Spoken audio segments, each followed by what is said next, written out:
Do you currently do email marketing for your store, but you feel like you could see more results, or maybe it's kind of gone stale, or you're just doing a weekly newsletter and there's just not a lot that you're seeing from it? Or maybe you've been thinking about doing text marketing, or you're already doing text marketing, but you, again, just really want to find creative ways to get people to engage and act on those texts or those emails. If you said yes to any of that, you're going to love this episode today with my friend Nick McHenry with OneShop Retail. I see a lot of opportunity for retailers to lean in more to email and texting. Honestly, a lot of opportunity. And I think after this episode, you're going to feel the exact same way. I hope that it inspires you to take action on just one thing that you learn. We cover a lot in this episode. Just take action on one thing, just one thing you could see a lot of great success from and results from and build that momentum. Now, before we dive in, let me introduce you to Nick. Nick McHenry is the founder and CEO of OneShop Retail, an all-in-one digital marketing platform designed for brick-and-mortar retailers. With a career spanning over a decade, Nick began his journey on the retail floors during his late teens, learning the ins and outs of the industry, and then spent 10 years working in wholesale for luxury brands such as Giorgio Armani. Today, Nick brings his wealth and experience to OneShop, helping retailers leverage digital marketing tools to boost their sales by connecting with customers on all channels through shoppable videos, photo, and text. When he's not busy leading his team at OneShop, Nick is either playing the drums or posting retail memes on TikTok. You can learn more at oneshopretail.com, as well as follow along at OneShop Retail or at Nick McHenry. And let's get into this episode.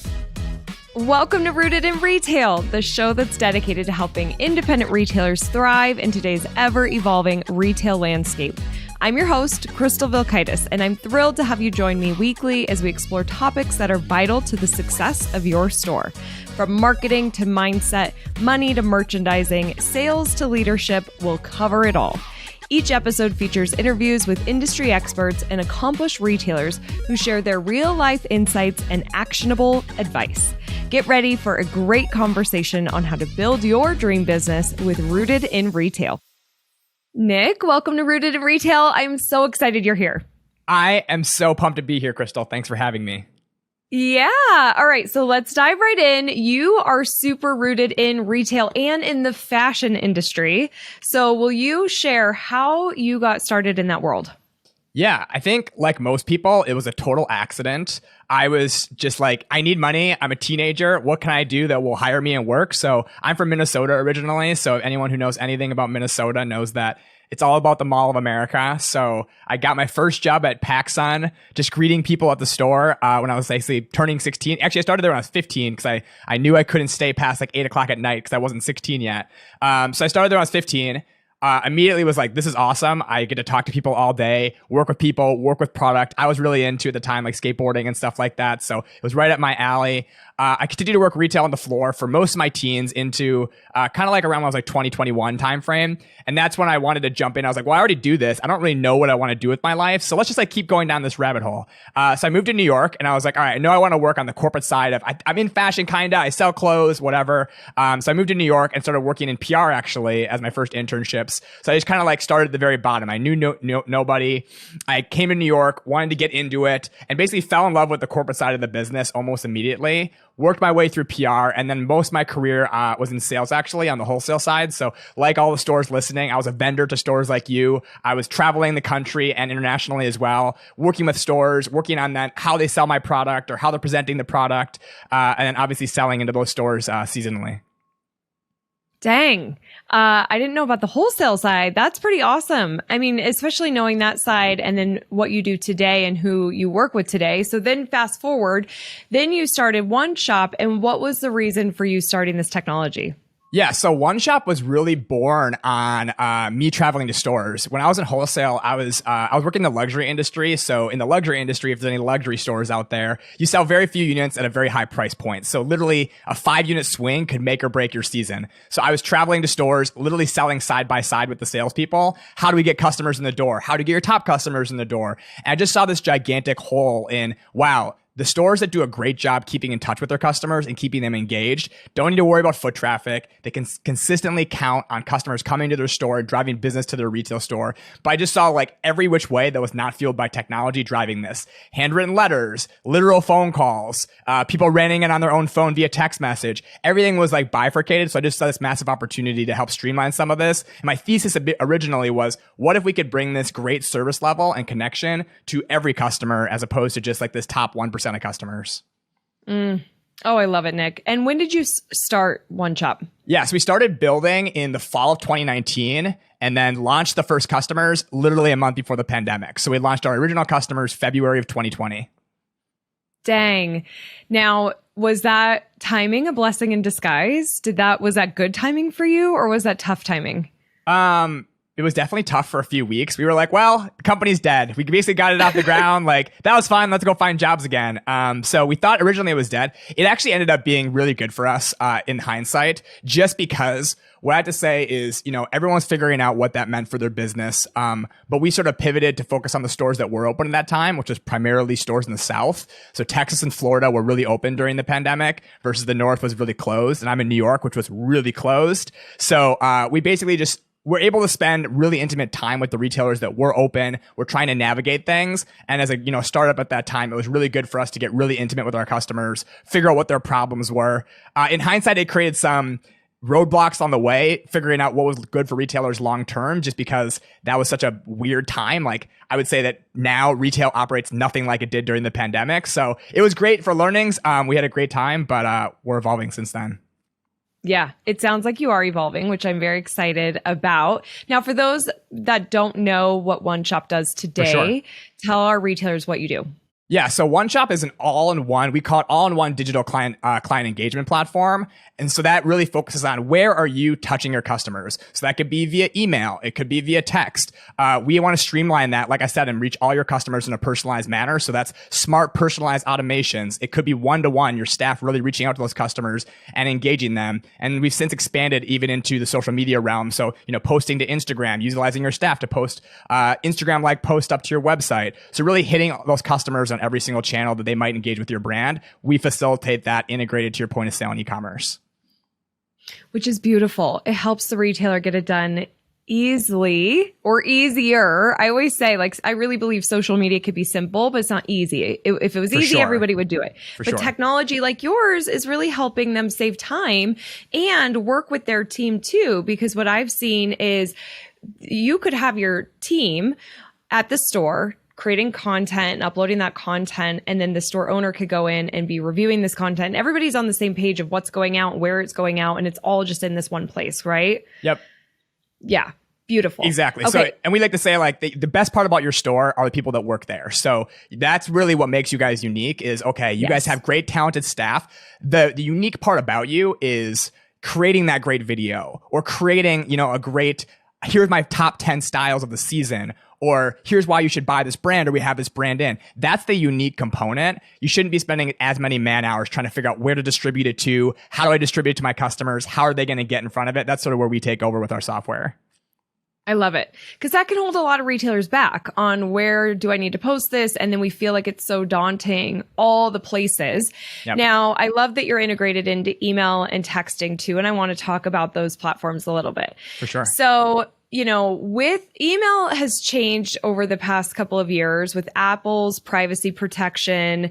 Open rates aren't as meaningful as they once were. And so if anybody is listening to this and you don't know that yet, that's an important thing to know, is that the open rates are kind of skewed. They're not that accurate. And what we really need to be looking at is the performance of clicks, people who are clicking through the email, people who are going and buying from the email or coming into the store from what you're sending. And so there's other metrics we need to look at. But just because email open rates aren't as accurate and in a way sort of dead. I mean, they tell you some information, but email marketing is not dead, in my opinion. Would you agree? I would 1000% agree. I mean, sometimes I'll talk to retailers and they'll be like, what? That still works? It's like, yeah, it absolutely still works. You can drive a ton of business through email marketing. Yes. So give me a couple of examples of what you are seeing working really well today as it relates to email. So one thing, before I get into what's working in email, I just want to comment on like kind of your thing about, open rates kind of being degraded is I think retailers are really good at things they know, things they've been doing forever. The store, customers walk in the door, and they get in the digital world, and for whatever reason, they want to like change the way they do things, which is totally not the right way of going about it. So we've always said, like, even before this happened with iOS, we were like, open rates don't matter anyways. It basically is like saying, hey, we had such a great day at the store today. 1,000 people walked in today and none of them bought. It's like, it's a good metric, kinda. Like, it's good to know that 1,000 people came in, but are you really going to go home and go to sleep happy if 1,000 people came in and no one bought anything? So it's only part of the story. So I think people are like, oh my God, so great. We have a 40% open rate. But without knowing, is it actually driving sales? It doesn't really matter. Like, you've got a part of the story, but not the whole story. So now, what is working to do that? What is working to drive that?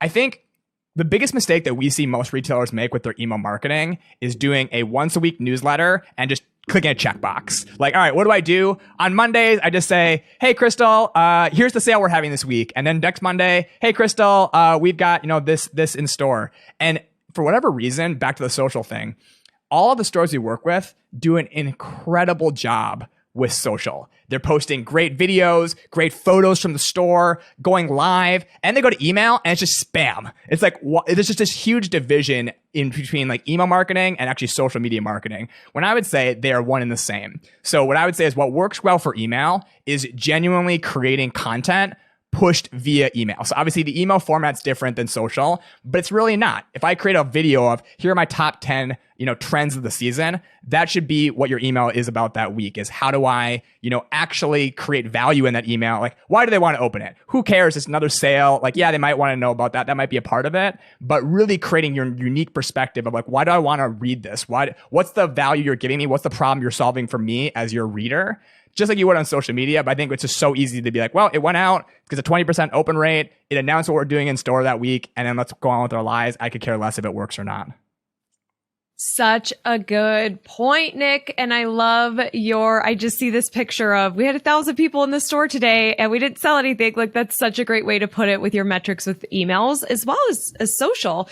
What happens too, I think with those emails that are just the newsletter, here's what's going on and percentage off, here's what's going on, the repetition like that, you're training your audience that's just the same thing. And after a while, they stop paying attention and then they stop opening. And then you start going into spam and then they're like, or they're unsubscribed because they're like, this isn't relevant to me anymore. You said it, you have to have your unique perspective. And it is interesting how we do that so well on social, but we totally forget to do it over on email. So that's a really good point.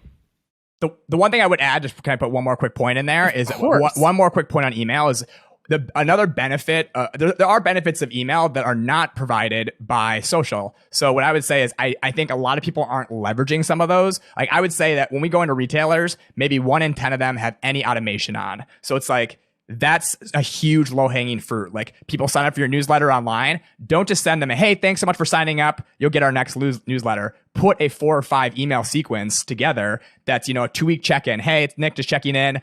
Hope if you can give us any feedback on how we're doing, that'd be great. That's just an example, but actually put drip campaigns together, even very basic ones. Like, what does your welcome onboarding flow look like? What does your recovery flow, if they haven't shopped with you in a certain amount of time or haven't engaged with your newsletter in a certain amount of time?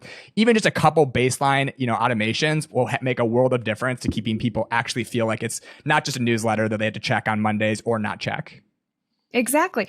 Well, and these are opportunities for you to really show how you're different, like showing your personality, nurturing the relationship from the very start. And I think that retailers can feel really overwhelmed when we hear the word automation. And so, but what you're saying, just a couple simple emails. These can be pre-written, right? And even if you need to use something like ChatGPT, that could get you going on writing these, and then you could customize it yourself. But then these you're putting into your email service provider, which I'm assuming, Nick, that OneShop has automation built into it. Yep, absolutely. So then it's one and done, right? You're just uploading it, you write it, and it's in there. And I would recommend, monitoring, seeing how those things are responding, and can you update those or make them more seasonal? But that's such a great point. That's such an easy place for people to add something, but further it especially when you're saying like recovery as well and helping people still check out and stay connected. Totally. Okay. So, I mean, I feel like we could spend hours talking just about email. I feel like there's a ton of opportunity with email, and I just want retailers to leverage it. And also, you know, Nick was kind of talking about this too. Think of ways that you're creating all this great content on social. How are you integrating that through your email? Like you can have those looks, you can have pictures in the emails and highlight it, but then it can link over to this video or this reel that you did. So you're just really leveraging all of those together. And I will say, I don't know if you see this, Nick, our clients, majority of our retailers see more sales from the email than they do social media or other channels that they're using. For example, I talked to a retailer recently. She said she sent out an email, put the same thing on Facebook. 25 and for the next couple of days, 25% of her sales were just walk-ins. 25% came from Facebook. 50% came from the email. And with some of the email, it was within 30 minutes of her sending the email. Where are you seeing more of the results and like that foot traffic and sales coming from? 100% agree. I would say almost 100% of the time from a sales perspective, email is a higher converting channel. I would say the thing that metric may guide you away from is it's also a little deceptive, because I would say that our best conversion rates, the top of the funnel is your Facebook or Instagram. So oftentimes the person who signed up for your email list started building a relationship with you on social, which is why it converts so well when you have the, you know, call to action buttons on your email. Because at the end of the day, I mean, we all know this now at this point that social media is throttled by organic reach. So you can't even guarantee that Crystal's going to see this post I said. She might see it, she might not see it, but you know, unless you have a much bigger audience on social and you do email list, it's going to be harder to convert that. Also, I think it's just our nature in social. I was like, we've kind of proven that it's a little bit less transactional than maybe email could be. So it's like, yes, I want to know what I want to buy via email, but I think sometimes they're one and the same. It just converts better via email. So I would say that the ideal flow was start building a relationship with them on social or in your store, get them on your email list 100%, and that's where you're going to drive sales from in the end. Beautiful. Nick, I know somebody is listening to this begging me to ask the question, how often should retailers send emails? It's our most common question by far. And I'm going to give you the worst answer, which is everyone hates this when I give them the answer. I feel like I see this look of disappointment on their face. They want this like magic cheat code of like, great, Tuesdays at noon, Thursdays at 8, and you'll get every single thing perfect. We see both sides of the spectrum. So we literally have accounts that convert an insane amount from their email that send it once every 2 weeks. We also have accounts that convert an insane amount every day. They literally send an email once a day, 5 days a week, like the daily update from Nick, the owner, and crush it. So we see everything in between. I would say if you want an answer, I would say on average, if you can get to your customers where they're used to getting content from you, I would say twice a week is usually a good sort of like starting point. Hey, real quick, I want to invite you to my in-person marketing conference called Evolve, happening April 26th and 27th in Denver, Colorado at the stunning Gaylord Rockies. We are going to talk about all things retail and marketing and more. You're going to walk away feeling confident in yourself, in your marketing plan that feels comfortable and authentic to you. You're going to have a very good understanding of the future of social media and marketing, because it's going to look very different than it does today, and how you can adapt and evolve to stay relevant and thrive. Many businesses won't do that, and you can if you come to Evolve. We're going to have other topics as it relates to social media and marketing, as well as inventory management, money, mindset, leadership. This is a packed agenda, plus time for networking, meeting new retailer friends, and getting your questions answered from me and my team and our speakers. I'd love to see you in the room. So go to crystalmediaco.com/evolve to get your ticket. Seating is limited, so hurry and grab your ticket before we sell out. I hope to see you there. So if you want a guideline, I would say that loosely twice a week is a good benchmark that I recommend starting from. But I actually think you have to take a step back And it's more important to look at where and when did they sign up. What was the promise you gave them when you sign up? I think if they think they're only going to get a once a week email from you and all of a sudden they're getting it every day, they're going to be frustrated. If they sign up, they're like, yes, I want a morning motivation from Nick every day, Monday through Friday. I'm signing up for that. So I think it's more about the social contract and less about how frequent it is. And then one more thing I would say is, because I gave an example before of people are crushing it once every 2 weeks and then once a day. I like to think about it as you can go really deep infrequently, or you can go really shallow frequently. So I can do a quick daily dose every morning of like Nick's top pick from the morning and do it every day, 5 days a week. Or twice a week, I can do, I went to Paris and here are my top 10 trends for fall, winter 23. Here's a great video that's 5 minutes long plus and people will expect that and want this amazing content that's really well researched. So I like to think that that's kind of what works best is you go really deep less frequently or a little bit more shallow more frequently. That is so helpful, Nick. Thank you so much for that. And I just want to encourage retailers, because I hear this all the time. Some are going to be thinking, daily? Send daily? There's no way. I don't want to bombard my people. They don't want to hear from me. And I really want you to change that mindset around, because big boxes email every single day, sometimes multiple times a day, and it works for them. It goes back to what Nick was saying. What did you promise? What is the promise? And are you delivering? You want to add value. But if a customer loves your store and loves you and loves your products, they're going to want to hear from you probably more than what you're sending. So I really encourage you to think about that. Yeah, go ahead, Nick. I like to use that example. I mean, obviously, like, listen, to everyone listening, I doubt any of you are going to do daily emails to your customers. That's the extreme. But I would say 90% of the time, you're under emailing, not over emailing. I rarely meet people who are over communicating and meet people all the time who are way under communicating with their email channel. Yep. Hands down. Such a great point. Okay, now let's shift gears a little bit to texting, because I know that's different. You don't want to be texting every day unless you have promised that and people opted into that.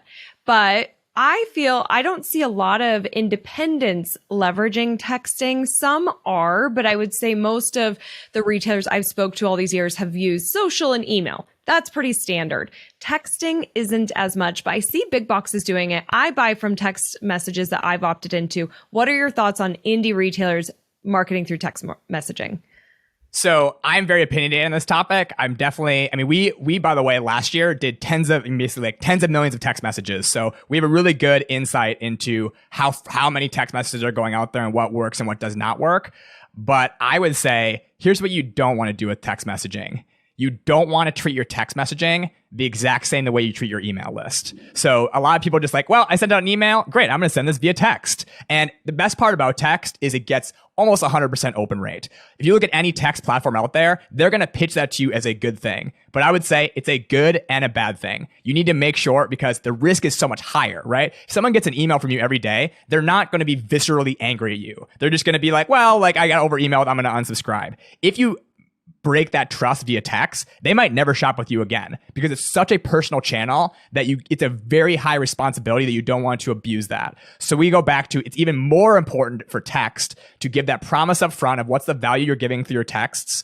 When they sign up, properly say, yes, sign me up. You don't kind of catfish them into saying, well, we just need your phone number for the database system. And then the next day, start texting them. That's very bad, because you automatically broke your promise from day one. So you want to tell them up front what they're going to be getting, the value you're going to be getting. And a lot of people don't realize that you actually have a lot less room, because any text provider you use, including OneShop, you want to keep your text under 160 characters. Technically, via text message, that is one text message. So you're going to be giving basically you want to give the same amount of message in one sentence or less. So in your emails, you're going to say all this great stuff at your store, but you really only have enough room, if you're doing a text, every couple of days, to give like one little snippet of value and then link them out to, a product page or something else. So I would say, what I like to say is go even more personal with text than you would with email. I think most people aren't going personal enough with email, but you need to be even more personal with text. It needs to feel like it's you.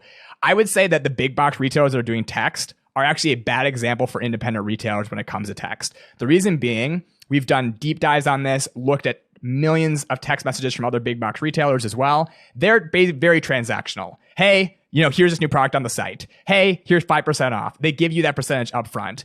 That's still, by the way, the best way to get them in. It's just facts. The best way to get people to sign up for your text list is to give them some kind of, discount or some free, item or whatnot, to give them some value immediately just for like them signing up.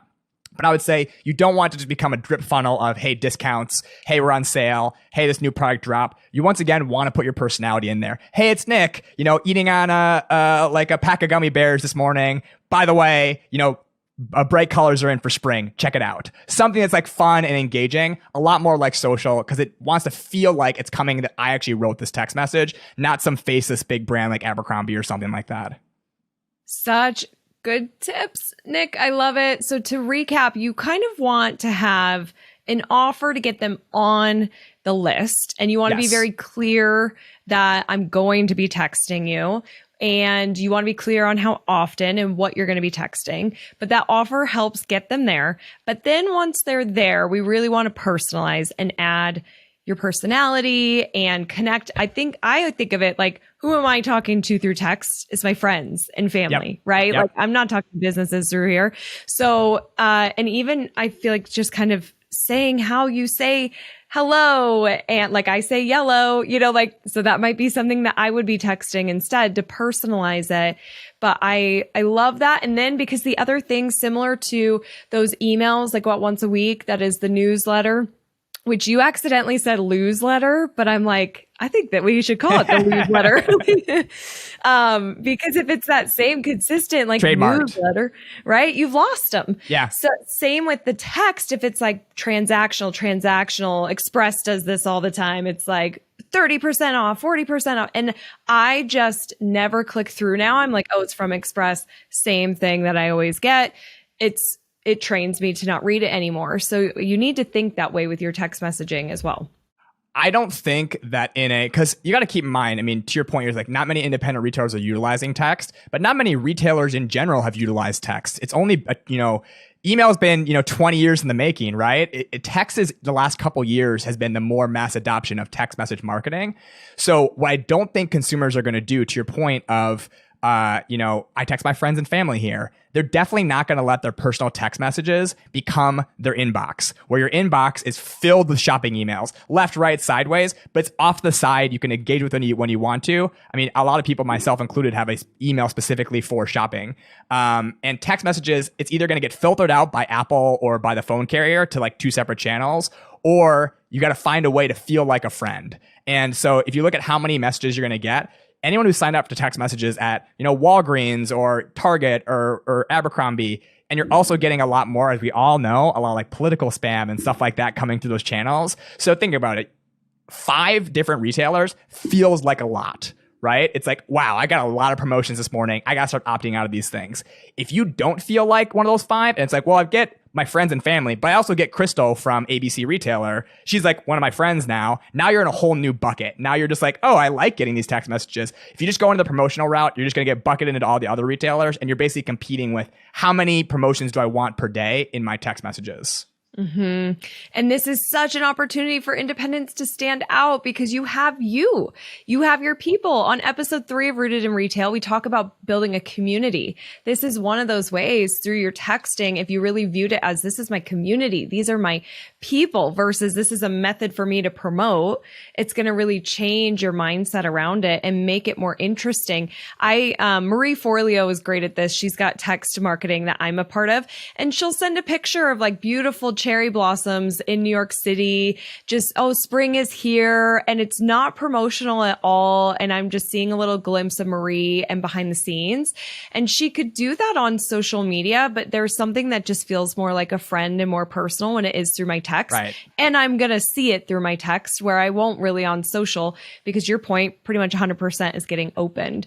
So I just think it's a big opportunity. I know that there's retailers listening being like, I'm not going to text. I'm not going to text. They fight it.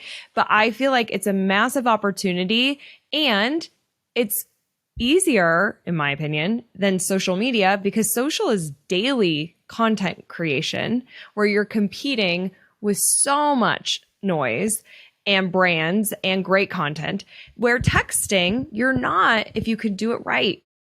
the change that we're having in general, it's like, I would say to anyone listening that has not engaged with text marketing yet, you can't not look at it as an opportunity, and you can't just like not get on the bandwagon, in the sense of, just like if you ask any retailer, like, are you doing email marketing, and they say no, you're going to be like, wait, you're not? Because everybody does. It's ubiquitous. Pretty much 100% of retailers are doing some form of email marketing. Text will be that way in the next 12 to 24 months. So worst case scenario, even don't make assumptions for your customers. Don't think, no, they don't want me texting them, it's too personal, whatever, I don't want to bug them.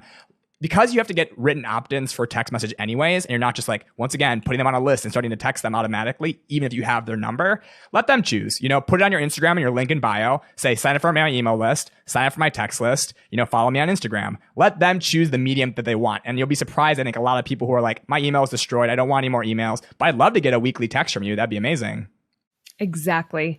Nick, I'm sure you've heard this before. I've heard a lot of retailers say, but my employees don't want to ask for the cell phone number, or they don't want to ask for the email address. What would you say to that? I would say back to the moment of actually getting the proper opt-in from those customers. I've seen this hundreds and hundreds of times go wrong, where it's like, yeah, it's super awkward to ask Crystal for her phone number, and when she says why, you're like, we just want it, we need it for my boss needs it, or just like, hey, what's your phone number and email, and just stop. Like, would you ever go to a bar if you're single and ask somebody like, hey, can I have your phone number, and they'd be like, why? Like, just cause, I would say work on your script. Like, and I was really good at this when I was in retail, because it was just something I liked to do. Once you figure out the script that works, you don't ever have to change it ever again. You're like, wow, that worked really well. I can just say the same thing to every single customer. So the format that we like to recommend is give the discount up front. Hey, do you want to sign up for our email or text list? You get 10% off your next purchase. Because we send out messages to you about new deliveries, or our owner's top picks or thing. Give them the reason that they should sign up, and then tell them the frequency. So we do that once a week, or we do it twice a week. That script, and tweak it to be really personalized to your store. Once again, make it feel like you, but that tends to work really well, and it's just not awkward, and it gives the customer the feeling that they're in control. If you put KPIs around your store of like, hey, we need to get an 80% capture rate of emails, now you've created, like, I think, adverse incentives where the associates incentivized to lie and just be like, oh, well, we just need it for record keeping. That's the easiest way to like get it. I would say it's more about getting a lower amount of email and phone numbers that they actually want to hear from you than just 80% of phone number and emails because you found a way to get it from them in some sneaky way. And then it will relieve a lot of the pressure across your staff of like, ooh, I don't want to ask for their phone number. It's like, well, just tell them they get a phone number because they get 10% off the next purchase. And we send, this great content out to them, and they can easily just say no. And then kind of tweak it and find a way to sort of get that number up from starting zero, obviously, to 10% to 20%, and so on and so forth. Awesome. And if you're just getting the information to hit goals or, these metrics that you have in place, and you're getting it, then these people are going to unsubscribe. I've heard retailers say this. You could always unsubscribe once you get the first one or something. I'm like, wow, you're really selling this. But like, that's true. But if people are just opting in just because, okay, fine, you're more likely for people to hit spam or unsubscribe or keep not opening. And that could have an impact on sends for your overall list and the list health. And so we really want to make sure that the right people are on the list. They're opting in. They're excited about it. And I love your point of having a script, because then it just takes out all the guesswork. And I love when brands are consistent, like all the employees say the same thing. They've got their messaging. They were like tight, right? So that's such a good tip. The ideal flow to us is looking at it as an actual funnel. Like, yes, you're going to have a lot of purchases where you have a lot of opportunities to get phone numbers and emails. But if you look at like the first time person shopping with you, you're going to be giving them that opportunity to opt in elsewhere too, right? You're going to be giving them the opportunity to opt into text on your website, ideally from your social media. Ideally, when you send an email, there's a link at the bottom that says, do you want to receive text messages from us? So you're going to have multiple opportunities to get that information from them. You want to get them to where they want to be first. So whether that's following you on Instagram or signing up for email list, and then push them down to more channels as time progresses and they trust you more and they want to hear from you more often. Awesome. Such great tips. I love it. I hope retailers are listening to this and are like, possibly, you might be taking a lot of notes here, but commit to something. You don't have to do everything that Nick and I are talking about in this episode, but there is a lot of opportunity, I bet, in here for you to take one of these ideas, whether it's sending more frequently, adding in some automation, launching some text messaging, having the script for your employees. There's a lot of opportunities here to leverage. So I hope that you take action on one of these things. Nick, are you ready for the resilience round? Let's do it. All right. I've got 6 questions for you for rapid fire Q&A. Let's start this party. Best business book. Best business book is Hug Your Customers by Jack Mitchell. He owns a store called Mitchell's. Amazing book for anybody in retail to learn about what, a top tier customer service looks like. Best retail technology, like an app or software. ChatGPT right now. And I thought you were going to say OneShop. I mean, OneShop's right there. I can't say OneShop. I can't say that the ChatGPT closely followed by OneShop. There we go. Perfect. How do you keep up with the ever-changing retail landscape? Being curious, doing literally everything, going to people's websites, signing up for whatever promotions they have, signing up for whatever new technology, shopping a lot, being in retail a lot, asking, sales associates and managers what, they're seeing trend wise, and just constantly being, in the conversation to figure out what's changing. Awesome. Because retail is ever changing, how do you recharge your batteries? I recharge my batteries by trying to do as little as possible, but also having my brain be distracted. So I like to do like yoga because I'm doing something that I can like move around, but also kind of distract my brain. I like to skateboard, which is like just kind of skateboard around, get my brain off of things, but just sort of like not have any intent around it. So just sort of like remove myself from the go of everything that's happening in retail. Physical movement sounds like is a good one for you. Yeah. Yes. Awesome.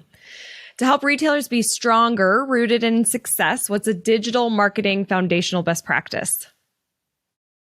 Engage with your customers more often. Go to more channels. Find more ways that you can just be a part of their lives more often with them wanting you to be a part of their lives. And what do you think the future of independent retail looks like? I think we're going to see a sharper divide in the future between what makes independent retail special, which is service, your human beings, and the level of experience they give you. It's not going to be about what product you carry. It's going to be way, way, way, way more about the actual service you're providing them, the experience you're providing them, and that feeling they get when they shop with you. Less just, I need a dress. Where do I buy that dress from? 100%. I so agree. Dang, you knocked that out of the park. That was awesome. Boom! Nick, you are speaking at our conference Evolve in April, which we are so excited for. And your topic is 5 shopper engagement mistakes to avoid to drive rocket ship sales growth today. I'm stoked for your session. Can you give just a little teaser about what you're going to be talking about?